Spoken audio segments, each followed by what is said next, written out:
আসসালামু আলাইকুম বন্ধুরা, welcome back to my channel Najfala কিচেনে আপনাদের সবাইকে স্বাগত। আজকে আবারও একটি নতুন রেসিপি নিয়ে চলে এসেছি। খেতে দুর্দান্ত, অসাধারণ, আর বেশি কিছু উপকরণও লাগে না এই নাস্তা রেসিপিটায়। তো বন্ধুরা, 1 কাপ সুজি দিয়ে নিয়ে এই নাস্তা রেসিপিটা তৈরি করে নেব। তো বন্ধুরা, চলুন আমি এই নাস্তা রেসিপিটা কিভাবে বানাই দেখে নিই।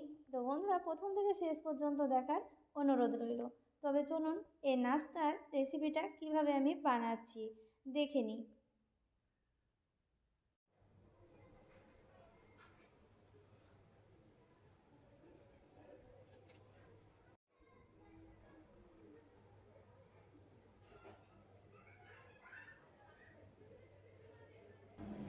চলে এসেছি রেসিপিতে। এখানে কড়াই চাপিয়ে দিচ্ছি গ্যাসের উপর, তারপরে দিয়ে দিচ্ছি 1 চামচ মতো সাদা তেল দিয়ে দিচ্ছি।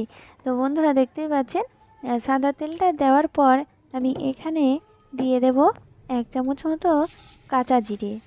তো কাঁচা জিরেটা দিলে পরে ফ্লেভারটা খুব সুন্দর আসে। আর দিয়ে দিচ্ছি 1টি কাঁচা পাকা লঙ্কা। তো এটা আমি কিছুক্ষণ নাড়াচাড়া করে নিয়ে এখানে আমি ভেজিটেবলসগুলো দিয়ে দিচ্ছি। এখানে আছে গাজর কুচি, আলু কুচি, মটরশুঁটি, গাজর, পেঁয়াজ কুচি, এগুলো সব আমি একসঙ্গে দিয়ে দিচ্ছি। এগুলো দিয়ে আমি পরিমাণ মতো লবণ দিয়ে দেবো। পরিমাণ মতো লবণ দিয়ে তারপরে দিয়ে দেবো 1 চিমটি করে সব কিছু মশলা। তো এখানে দিয়ে দিচ্ছি হলুদের গুঁড়ো 1 চিমটি, 1 কাপ সুজির পরিমাণ মতো আমি সব দিয়ে দিচ্ছি। সব কিছু সব 1 চিমটি মতো। এখানে লঙ্কার গুঁড়ো 1 চিমটি, ধনে গুঁড়ো, জিরে গুঁড়ো সব কিছু 1 চিমটি করে দিয়ে দিচ্ছি। দিয়ে আমি খুব সুন্দর করে নাড়াচাড়া করে নিচ্ছি। খুব ভালো করে এটাকে নাড়াচাড়া করে নিয়ে ঢাকা দিয়ে দেব। 1 মিনিট মতো ঢাকা দিয়ে দেব।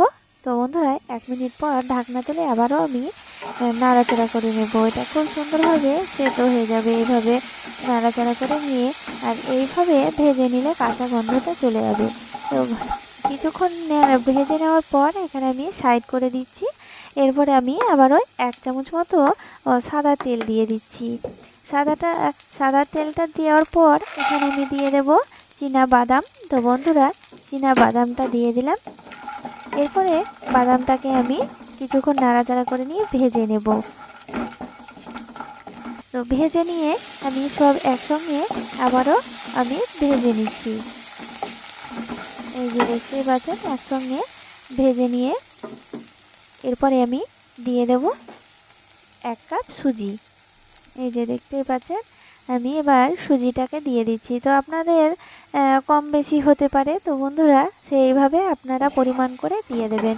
তো আমি নাড়াচাড়া করে নিচ্ছি। সুজিটা দেওয়ার পর সুজিটা দিয়ে আমি খুব সুন্দরভাবে নাড়াচাড়া করে নেব। আর আমি 1 থেকে 2 চামচ মতো জল দিয়ে দিয়ে আমি সুজিটার সঙ্গে ভেজিটেবলসগুলো সব কিছু একসঙ্গে 1 থেকে 2 চামচ মতো জল দিয়ে আমি খুব ভালো করে নাড়াচাড়া করে নেব। তো বন্ধুরা, একবারে আপনারা জলটা দেবেন না। একবারে জলটা দিলে একেবারে গ্যাদগেদা হয়ে যাবে আর খেতেও ভালো লাগবে না। তো এইভাবে আমি কিছুক্ষণ নাড়াচাড়া করে নেওয়ার পর আবার আমি 2 চামচ মতো জল দিয়ে দেবো। 1 থেকে 2 চামচ মতো দিলেই হবে। তো বন্ধুরা, 2 চামচ করে জল দেওয়ার পর নাড়াচাড়া করে নিয়ে শুকিয়ে যাওয়ার পর আবারও আমি 2 চামচ করে জল দিয়ে দেব। এইভাবে করে আমি ভেজিটেবলসগুলো, সবজিগুলো খুব সুন্দরভাবে সেদ্ধ করে নেব। খুব সুন্দর করে সেদ্ধ হয়ে যাবে। এইভাবে করে নিলে আবার একেবারে ঝরঝরে হবে। এই নাস্তাটা খেতে অসাধারণ। এই নাস্তাটা ছোট বড় সকলেই পছন্দ করবে। তা আমি আবারও ঢাকা দিয়ে দিচ্ছি। এইভাবে ঢাকা দিয়ে দিয়ে আমি কিছুক্ষণ নাড়াচাড়া করে নিচ্ছি। নিয়ে আমি এই যে দেখতেই পাচ্ছেন একেবারে ঝরঝরে হয়ে গিয়েছে। এই যে দেখুন সব কিছু সেদ্ধ হয়ে গিয়েছে। তো এইভাবে নাড়াচাড়া করে নেওয়ার পর এখানে আমি দিয়ে দিচ্ছি চিনিটা পরিমাণ আপনারা দেবেন।